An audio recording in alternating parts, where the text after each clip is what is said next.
За энэ дээр гарч сургаал номлоход арай л бурцгуурстай байна. За бүгдээрээ Библийг гаргаад Филимон ном. Филимон. За шинэ гэрээний 1353 дугаар бас 17-оос 20 дугаар эшлэл.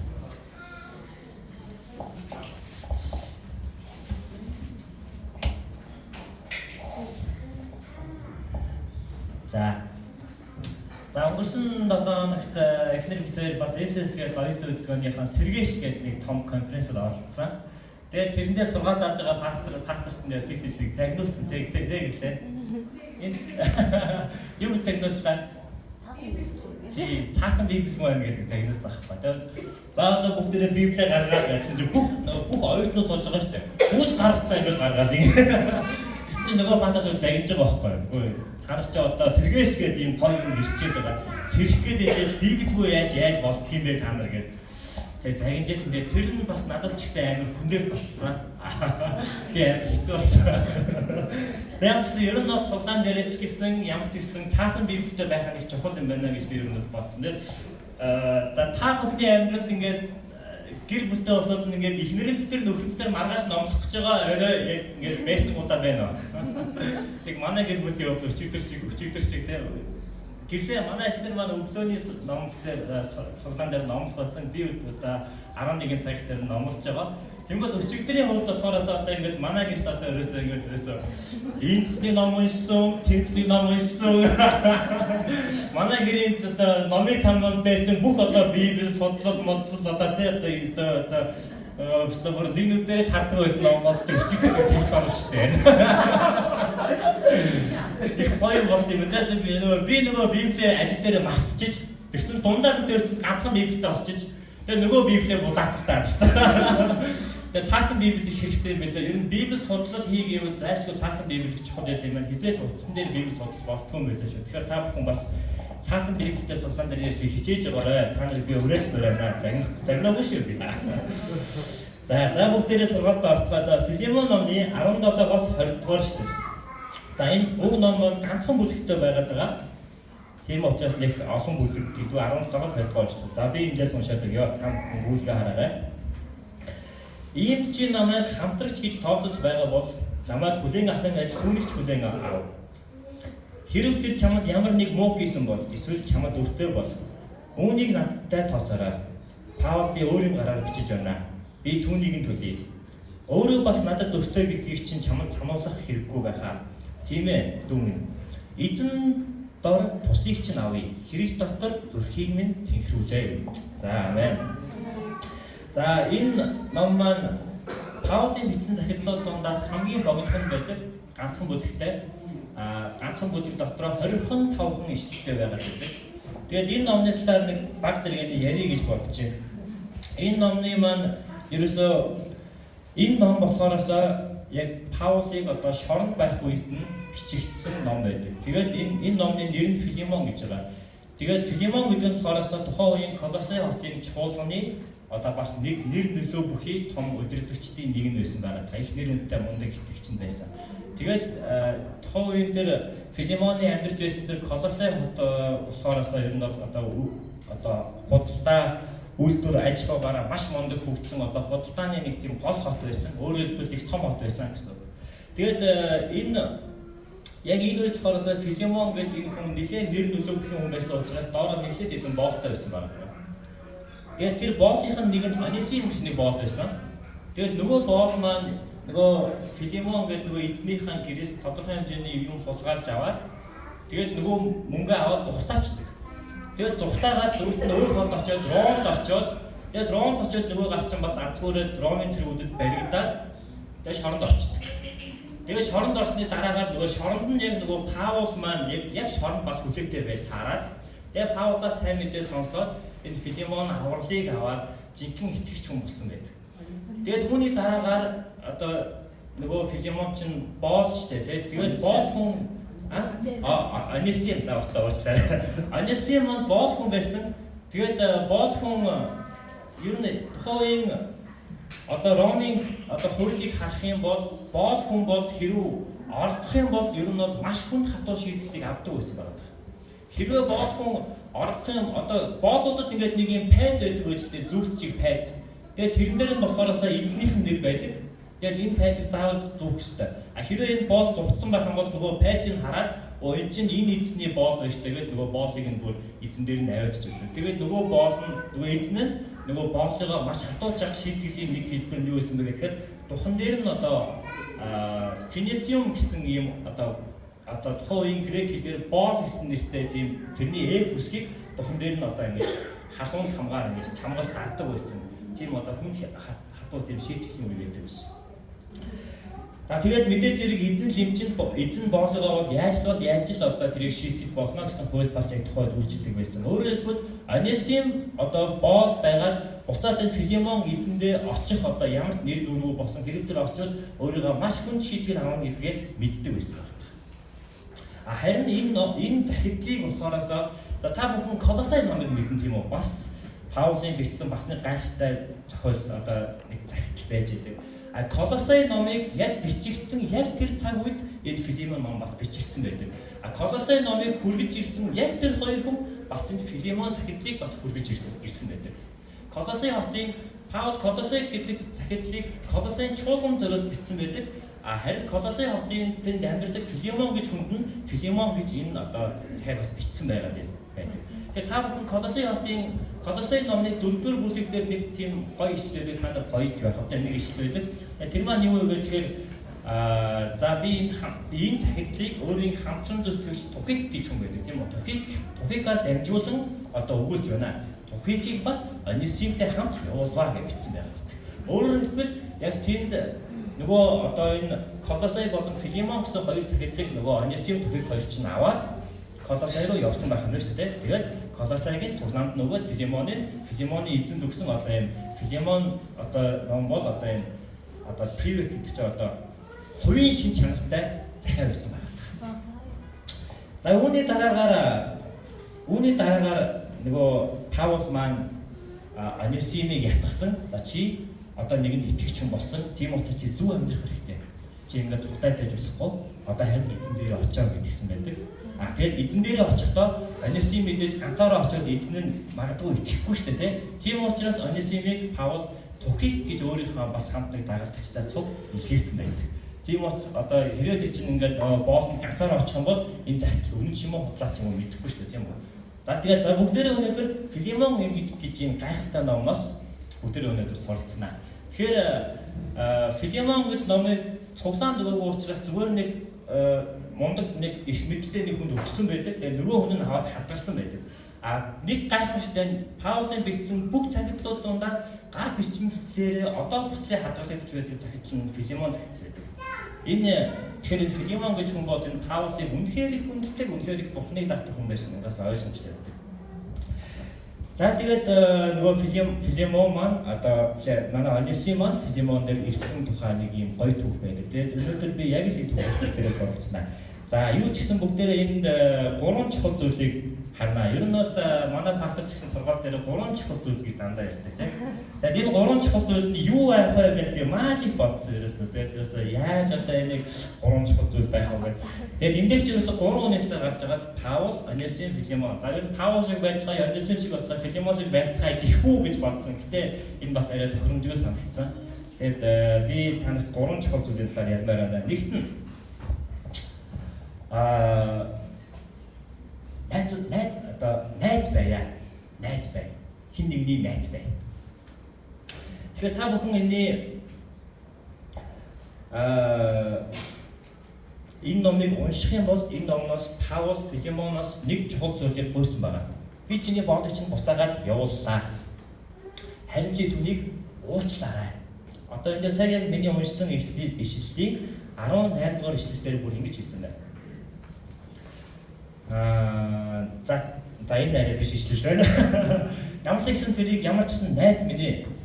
Чиний энэ хамтран одоо зүтгэгчийг би чам руу явууллаа. Харин чи миний найз мөн л юм бол энэ хүнийг чи уучлаарай. Битгий шийтгэрэй. Харин энэ хүн бол гайхамшигар дүүрэн хүн болсон гэсэн тийм гайхалтай зүйлүүдийг яг тэн дээр хэлсэн байна. Тэгээд та бүхэнд олон найзууд байдаг тийм үү? бид нар тэгээд олон найзууд байдаг. Бид нар найзуудынхаа хүч чадлаар заримдаа сэргийж ирэх үед байдаг. Бид нар найзуудынхаа хүч чадлаар заримдаа босч ирдэг. Бид нар ингээд ер нь бол ингээд ганцаардж ийн гэдэг хүмүүсүүдийг харах юм бол дандаа л найзгүй байж байгаа тийм үү? Ер нь бол яг юм дотны найзгүй байж байгаа. Тэр үедээ бид нар ганцаардлыг мэдэрдэг тийм. А бид нар ер нь ингээд дотны найзтай хүмүүс бол ер нь хэр баргааны ганцаарддаг. Тэгээд Филемон бол яг л Паулийн яг л юм найз байсан байна. Тийм учраас Паул маань Филемон за найз минь ээ гээд нэгэн маш чухал зүйлийг хэлсэн байна. За хоёрт нь за би сургаалтыг гоё юм аа. За хоёрт нь бүгдээрээ тийм уучлалын зүрх сэтгэлтэй байя гэж байгаа. Тэгээд энэ дээр Паул Филемоноос нэг чухал зүйлийг ерөөсөө маш их хичээнгүйгээр уусан байгаа. Тэгээд би энэ Филемон гэдэг энэ номыг ингээд Паулийн захидлуудыг уншихдаа Филемоны захидлыг ингээд уншихдаа энэ үнэхээр ингээд шинэ гэрээнд их юм суулт мэт юм их гоё тийм ном байна гэж би харсан. Яг өчигдөр уншиж байхдаа. Яагаад гэвэл тэгэхээр энэ дээр үнэхээр тийм Христэд итгэж хүн байх ёстой тийм үү? Христэд итгэж хүний хамгийн чухал нэг том шин чанар энэ дээр харуулсан юм шиг надад тийм санагдсан. Паул ямар мундаг хүн бэ? Яаж ийм хүн одоо хаа байсан одоо тийм 2000 жилийн өмнө нэг хүн амьдарч байсан бэ гэдэг юм гайхалтай зүйлийг авч харсан. Тэгээ 18 дугаар ишлэлээр байгаад байгаа. Тэгээ энэ дээр яг одоо гуйж байгаа адилхан гарч байгаа. Хэрэг тэр чамд ямар нэгэн муу хийсэн бол эсвэл чамд өртөө бол үүнийг надтай тооцоорой. Паул би өөрийн гараар бичиж байна. Түүнийг нь би төлөё гэж хэлж байгаа. Тэгэхээр түүнийг уучлаарай гэсэн зүрх сэтгэл байгаа тийм. Тэр мэдээ чиний бол тэр мэдээ чамд ямар нэгэн буруу зүйл хийсэн. Тэр алдаа хийсэн байна тийм үү? Тэр магадгүй Ромын хуулийг зөрчсөн байна. Гэхдээ чи түүнийг уучлаарай. Гэхдээ чи түүнийг өршөөгөөрэй. Чи түүнийг битгий шийдэхээрэй. Ямар нэгэн асуудал бэрхшээл байгаа бол тэр асуудал бэрхшээлийг надтай тооцоорой гэж хэлсэн байна. Тэгээ хэрвээ яг одоо ер нь ихэвчлэн эцдүүд боолоогоо шийдэхдээ ингээд зодож шийддэг штэ ингээд тийм наатаа хэд занж штэ. Тэнгүүд яг тэр үед хүмүүс гараад занждаг. Хэрвээ Филемон Онисимыг шийдэхдээ за наатаа одоо ингээд хэд занж гээд тэгж занж гээд зодуулах байсан бол Паултай тэрний оронд намайг зод гэж байгаа тийм. Яг л гэсэн үг тийм. Хэрэг тэр чамд чи боолоосоо дахиад одоо тийм надаас оргосон миний нэр хүндээ гутаасан юм чинь мөнгө төлөө гэвэл тэрийг нь Паул төлөхөд бэлэн байсан байна. Тэгэхээр өөрөөр хэлбэл тоо юм Паулын тэр зүрх сэтгэл, уучлалын зүрх сэтгэл, тэр эвдрүүллийн зүрх сэтгэл ямар гайхалтай юм бэ гэдгийг та бүхэн надаас харж байна. Тэгээд уучлалын талаар гэдэг бол ерөөсөө Библиэлд тэр аяараа байдаг тийм үү? Тэр аяараа уучлалын зүрх сэтгэлтэй байгаад байдаг. За та бүхэн мэдэн тийм үү? Петр ямар аимшигтай зүйл хийлээ? Бурханаас хэдэн удаа орлоо. Харин тэр уучлагдаад юу боллоо, тийм үү? За Паул одоо эзний хүмүүсүүдийг арч явсан хүн Бурханаар уучлагдаад бас юу боллоо. Яг энтэй адилхан одоо Йов бай олон хүмүүс уучлагдсны үндсэндээ маш гайхалтай зүйлүүдийг хийсэн байгаад байдаг.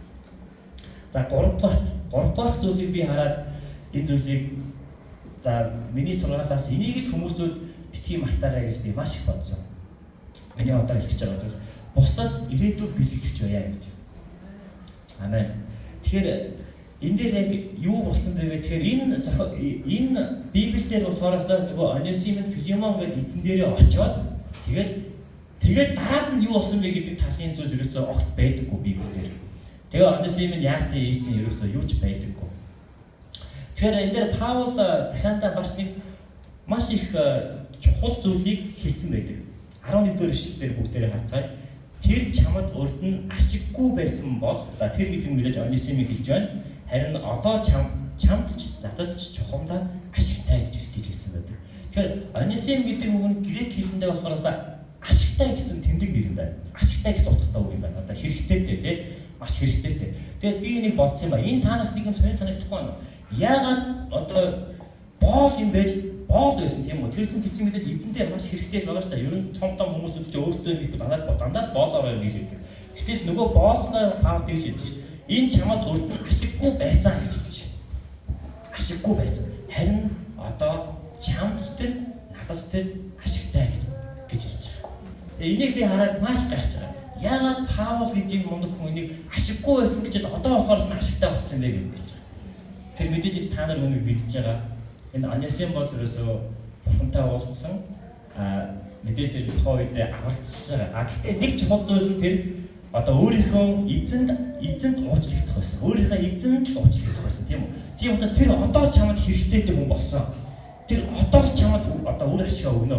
Тэр одоо чамд боолоос илүү тийм чухал хэрэгцээтэй болно гэдгийг Паул мэдчихсэн байна. Тэгээд их сонирхолтой нь би энийг интернетээс ингээд хараа байж исэн чинь Эфесгэд номыг бичигдснээс Эфесгэд зохиолыг бичигдснээс яг 50 жилийн дараагаар Игнациус гэж хүн Эфес хот руу захиа бичсэн байгаа юм л да.